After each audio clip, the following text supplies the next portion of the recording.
So have you, so like, give us kind of your stance or how your program works with kids who are like, oh, mindfulness, meditation, hell no, that's not for me.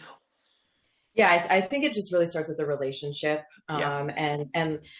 You know, we really come at our clients knowing that we need to earn their trust. You know, we have guidelines, obviously, and rules here that are, you know, there's some non-negotiables, Right. but giving them the space to decide, you know, like this is your choice to be here. Ultimately, it does end up being my choice if they stay, right? But you know, over the years, I've, you know, known other programs that really kind of take this, like, if you're not willing, then like if we're not even going to start this. And Right. you know, I have like this kind of funny story. I had an intake with this girl, and her parents come in, and I'm like, where is she? And they're like, well, she's in the car.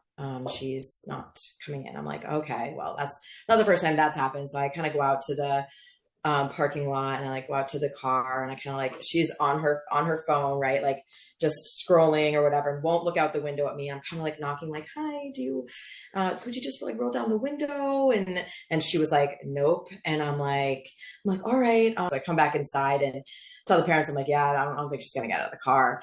And for whatever reason, she eventually came in. So she comes in and she sits down. She really didn't give us much at all. And I just had said to her, like, I think there's a place for you here. And I would love for you to give us a shot and just show up. And she showed up on the first day, and she wrote her diary card, which maybe some of you are familiar with, but it's kind of like, it's a way kids have binders. They come in, they check in, and they will write their mood rating, desire to use, strengths. And hers was pretty much like a lot of expletives. So I won't share all of it with you, but she went on her way and then came back. I waited outside. I didn't know if she was going to come the next day. So I waited outside on the steps, and she came back, and I was like, hey, have a seat. And she sat next to me, and I was like, you're back. And she's like, yeah. I'm like, well, I'm really glad you're here. And I'm like, I forget what she said, something that was really cool. She was like, yeah, I think I just needed to like rage a little bit and get that out of my system. I'm like, yeah, like we all need to rage sometimes. Like that's cool. And then she came back in and cried on her last day and didn't want to leave. You know, like that's,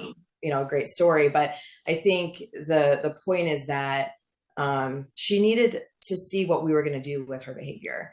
And it wasn't, you know, it wasn't unsafe to the other kids. And that's always part of it, right? You got to look at safety in the room, and you can't let anything fly just to get their trust. So that's not how it goes. But she needed to see, and that's like looking past the behavior. We're like, all right, like you can. So I don't know. That's like, maybe I don't even know if I answered your question, but No, no, that's just like great.